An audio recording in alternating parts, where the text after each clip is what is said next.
These are the stories topping the news. PM Douglas is in Havana for 5th CARICOM-Cuba Summit.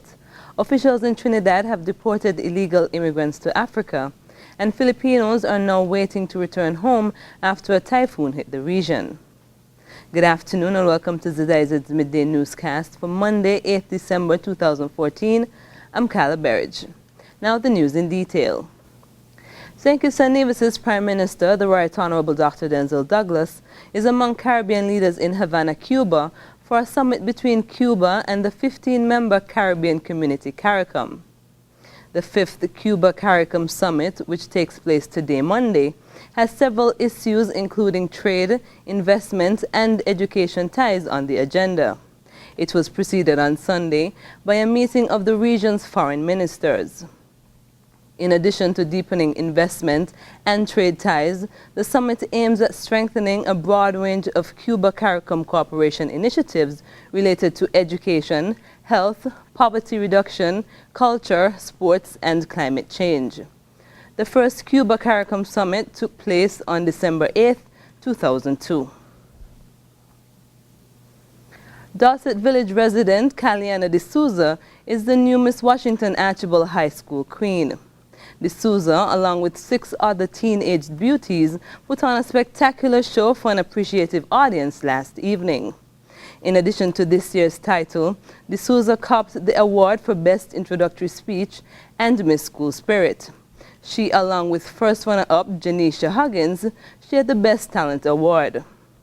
The second runner-up title went to Jolanda Williams, who also won the Best Evening Wear Award. Ariel Small placed third runner-up. She won the Best Interview Award. Other contestants in last night's pageant were Ramona Lal, Shadija Smith, and Chanel Boston. In regional news, a Caribbean Airlines plane was chartered in Trinidad at a cost of $2.6 million to deport illegal immigrants back to Ghana yesterday, following a marathon 12 hours of hearings before the High Court and Court Appeal on Saturday in a bid to stop the flight. CAL Flight 763 departed Piarco International Airport with approximately 15 illegal immigrants from Ghana and some 12 special branch officers on board. Before the flight, lawyers for the state, Gerald Ramdeen, and Deputy Solicitor General Neil Byam, as well as attorneys for some of the immigrants, had battled before the court in Port of Spain. Justice Ricky Raham rejected their applications and also ruled that they pay the state's legal costs. A young Amerindian school teacher assaulted by presidential guards in Guyana is denying reports that he was under the influence of alcohol. We hear the details in this report. Charlton teacher John Adams has denied claims that he was intoxicated on the night he was physically and verbally abused by 2 presidential guards. Adams, via telephone with Capital News, said he was surprised after reading an article published on an online news site about the incident. Nobody ever warned me, nobody ever talked to me.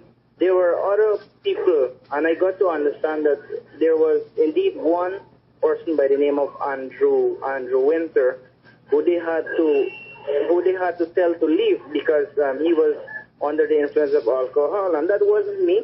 But they make it up in such a way to say that I was under the influence of alcohol. Adams, who has been identified as an outspoken member of his community, alleged that on Wednesday night he was dealt a slap to the face by a presidential guard and threatened to be placed on the ground by another guard for disrespecting President Donald Ramatar. President Ramatar was at the time addressing a rally in the small Amerindian community of Charlton in Region 9. The incident has since drawn strong criticism. The 27-year-old teacher said for the head of the presidential guard to claim that he was drunk is clearly an attempt to cover up the incident.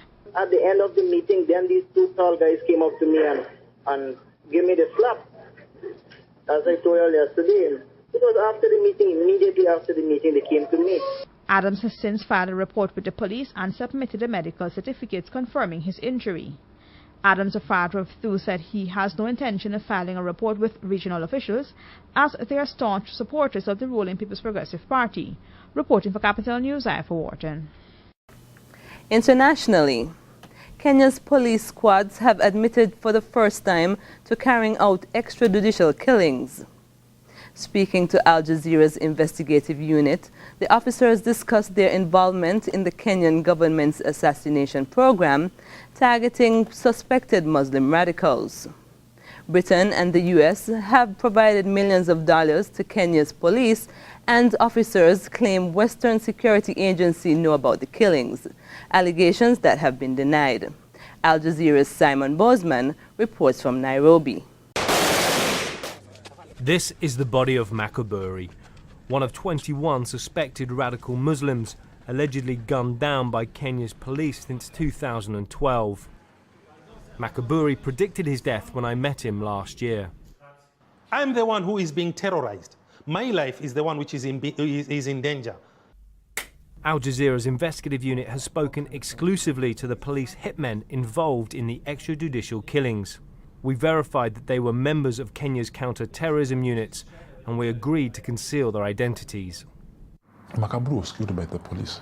That execution was planned in Nairobi by very top high-ranking police officers and government officials. Since I was employed, I've killed over 50. Day in, day out, you hear of eliminating suspects. Enough to total, you can see about almost 500. A year? Yeah. Britain and America have provided millions of dollars of counter-terrorism training and equipment to Kenya's police. And the officers claim Western security agencies know about the killings because they provide some of the intelligence in police reports like these obtained by Al Jazeera. Do you think the British know that you guys are eliminating terrorist targets? They do. Once they give us the information, they know what they have told us. Tomorrow is no longer there. We have worked. Definitely the report that you gave us has been worked on. The head of the International Bar Association says the interviews provide prima facie evidence that individuals from Western governments are complicit in the killings and could face charges. If there are individuals that are found to be not just training, but are actually found to have been directing, supervising, targeting individuals that in turn would be targeted in a killing, then there is a criminal responsibility. The British Foreign Office said it was aware of the allegations of extrajudicial killings in Kenya, but rejected any involvement, while the Kenyan police denied running an elimination program. Simon Bozeman, Al Jazeera, Nairobi. 1 million Filipinos are waiting to return home after evacuating areas in the path of a typhoon. Al Jazeera's Scott Heidler went to the east of the country and found one family who have just returned after spending 2 days in a shelter. Cristiana Apinado has been through so many typhoons in her 57 years, she can't even remember how many. Her house has been repeatedly damaged over the years. It does not even have a front door. She has just returned after yet another trip to a shelter. She usually brings her Santo Niño or Baby Jesus statue with her, but this time she left it behind to protect her house. The only thing I can do is pray that He helps us and keeps us healthy. It's important that you don't fall ill when you're already poor. This is the waterfront here in Legazpi. Obviously, the ocean is a lot more calm now than it was when this typhoon came through this area on Sunday. Now, the people in this low-lying community sought shelter at a government building about 200 meters down the road. Now, over here, this is where Cristiana lives, and it's essentially a squatter's village built on top of reclaimed swampland. Inside her house, it's hard to tell what is the damage from Hagapit and what is the result of previous storms. But what is for certain, there's more water under the house. Cristiana's fisherman husband died 4 years ago. Her 6-year-old grandson, Junjun, lives with her. He wants to be an engineer. Of course, our dream is for him to finish school. If he finishes college, he can start earning money. Preparation and experience has kept Cristiana and her family safe from the fierce storms. But with each passing typhoon season, it's becoming more difficult for her to keep a roof over her family's head. Scott Heidler, Al Jazeera, Legazpi, Philippines. Now the weather. Today's skies will be sunny. Temperatures are expected to reach a high of 30 degrees and a low of 25 degrees. Light winds will be coming from the east-northeast at 8 miles to 16 miles per hour. This evening, skies are expected to be clear. That's it for ZIZ's Midday Newscast. Join us at 6:30 and 7 p.m. for the evening news. Thank you for joining us. I'm Kyla Berridge.